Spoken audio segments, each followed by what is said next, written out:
So now I'm going to do the export of this one. I have already written it. So I will put more action, export of config. So this is, I'm exporting all the configuration for the static NAT one. Now we will move to dynamic PAT. This is also going to be really easy, right? And you'll see that it will be a really small web as well. So let's go to the startup config.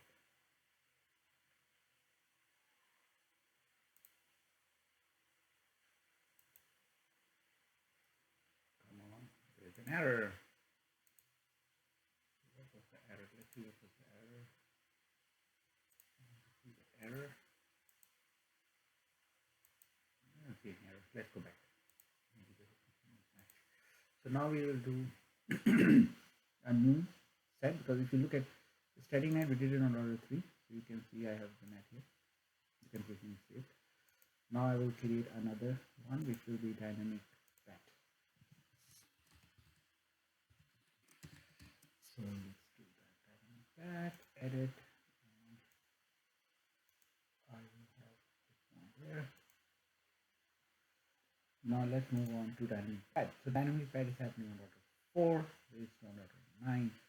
That is very simple. We need to define an access list on this one. So let's just define access list very quickly. Let's go there. This is going to be simple. Let's go to 4. So first, let's define access list 1, or let's access list 4, because I'm out of 4, just to have it known, and then permit the network, and the network we are permitting is 10.1.49.0, or you can say everything 0.0, permit any, like this, anything, permit anything which is behind this. And what you need to do, IP NAT inside source list, we want to make the list of 4, and we want to do on an interface. We don't have any pools, we are not doing any static. Which interface? We have Ethernet 0x0, which has public interface. And then because it's only one IP and we have multiple maybe clients behind the scene, so we want everybody to use the same. So we do overload.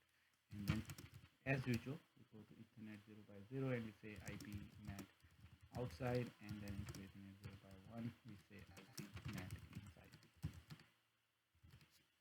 And that's it. We have done our configuration. So now if I go to router 9, and if I ping internet, right, our internet, we can ping it, right? And if we go to router 4 and do the translation, show IP NAT translation, you can see that we have a translation, which is again based on the port. So if on router 9, let's go on router 9 and we create some loopbacks.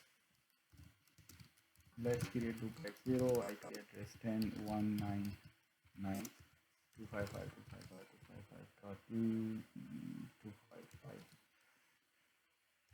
The only thing we need to do is we need to go on router 4 and we have to say that where is this NAT address.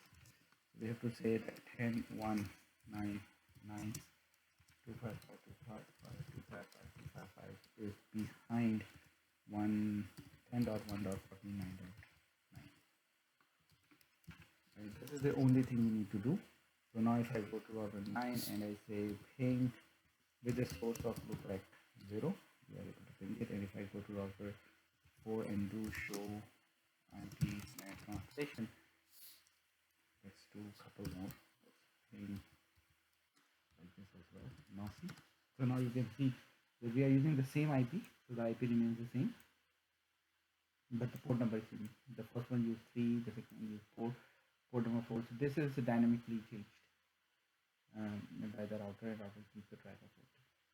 But right now, if the other side knows, then they can ping it back. But 192.14.4 is both devices, maybe they have multiple devices, both devices have the same IP, so it's near impossible to get back into the network with this kind of setup. So that is it. That is dynamic NAT for you guys. In the first one we did multiple access lists. Here we did only single access list because I am allowed everything. So if you look,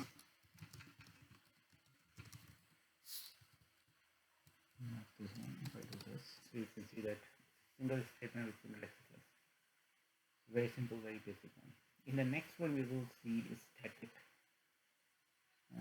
But you know why next one? Let's do it on this one, the static cat. So what we need to do, we need to what we will do is that we will say that on this network, on this no, before we do that, let me export the config so that I will have all the configurations, and then we will move on to router 10 and then move on to router 11. So we will see something. So we will see what's going on here. We'll go to startup config, and so you can see that now we did it on router 4. So you will see 10.199.9 192.14.1. So this is all done, right? So now we will move on to a new set, which will be static path. So on the static path, this will be really simple. What we are going to do is that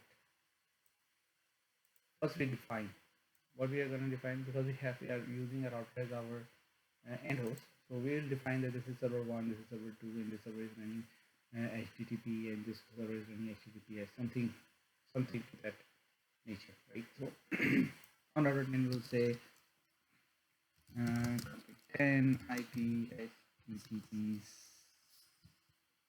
server. Server. So this guy is listening on port 80. So if I go to wait, you'll see that. Yeah, I can go on router 5 and then I can tell it. I can say telnet to 10.1.105.10 on port 80, and you can see that it's open for port 80, right? And what we will do on router 11, we will create this one for IP HTTP secure set. So HTTPS is running here.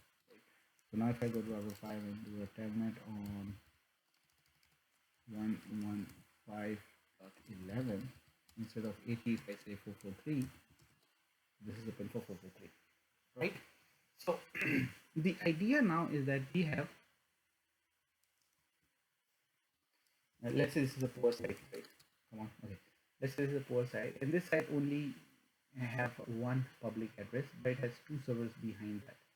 And this site wants the clients all over the internet to come into those servers to get whatever they want to get. But because they have only one IP, so they have to do port address looking for these 2 guys. So it's very simple, right? It's very basic. What we're gonna do,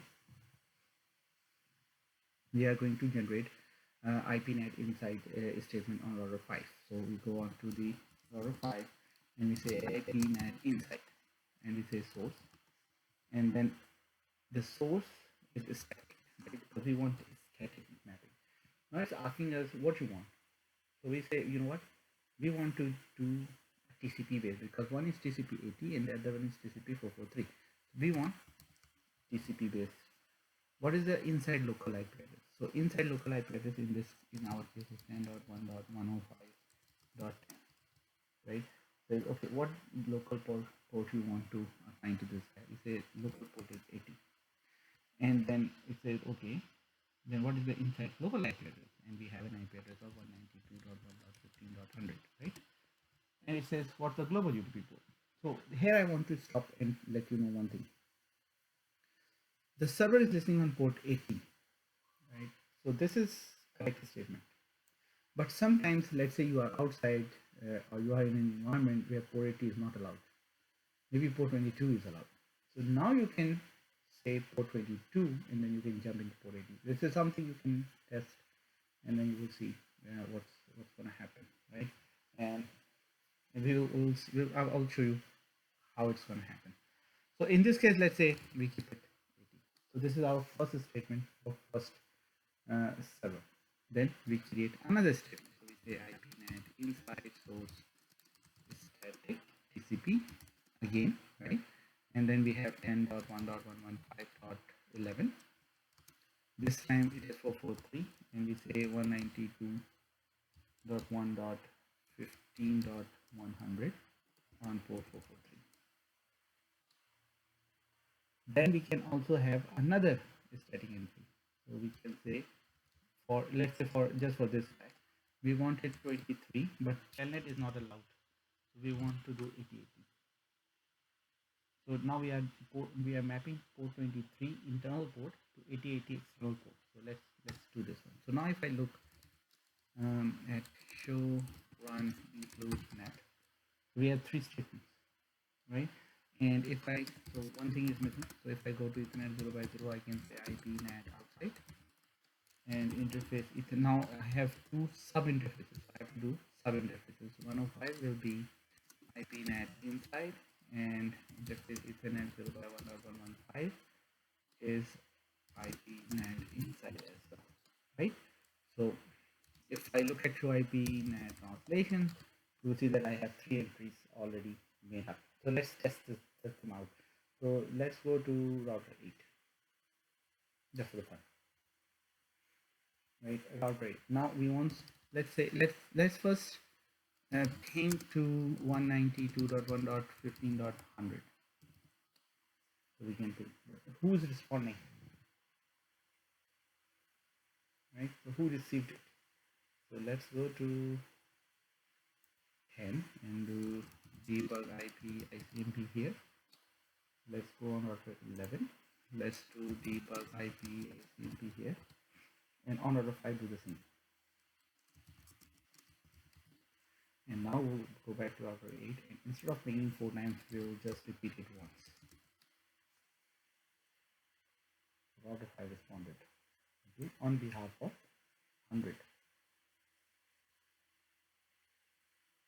Make sense? So this is also static one, right? We can go any router. We can go to router 4. We can say p 192.115.100. Repeat once. Router 5 responded. The address scheme is 14.4. Right? Because everything is translated to this guy.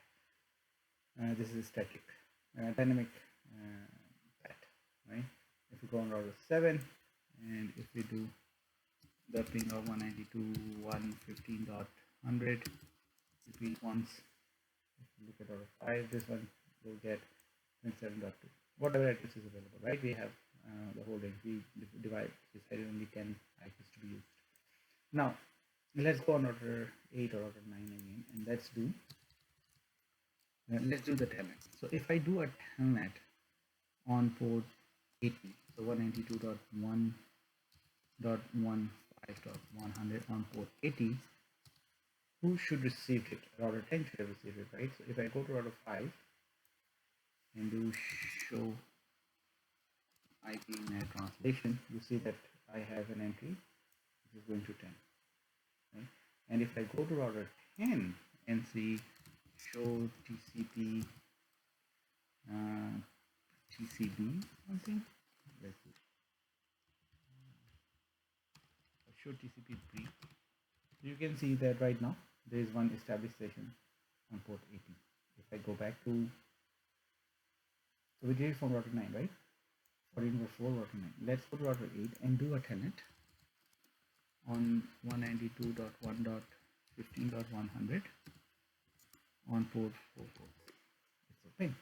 Now if I go to router 11 and do show TCP brief, you will see that now this guy has a connection. So even though we are using one address, on router 9 we are using port 80, and on router 7 we were using router 8 we were using 443, and router 9 we were using 480. Now let's go on to, let's say, router 7, and let's do telnet 192.1.15.100, but this time we want to literally telnet to the router, so we are doing 8080, and voila, we telneted it on router number 10, which is the server. So if I go to 10, you will see multiple connections there now. So now you see there is a connection coming to 23, there is a connection coming to 80. So this is how you play with the static pad, dynamic pad, static net and dynamic net. So I think I have covered everything which you guys need to know, and I think this will be really good exercise for all of you to do. So I'm gonna save everything, run a command window, and I will say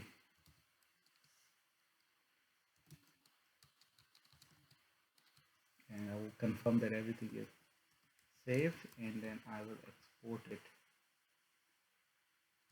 I have to exit it all from here first, and then write it. So 7 is done, 8 done, 9 done, 10 done, 11 done, and switch it also done. Perfect. So I have done everything here. What is need to be done?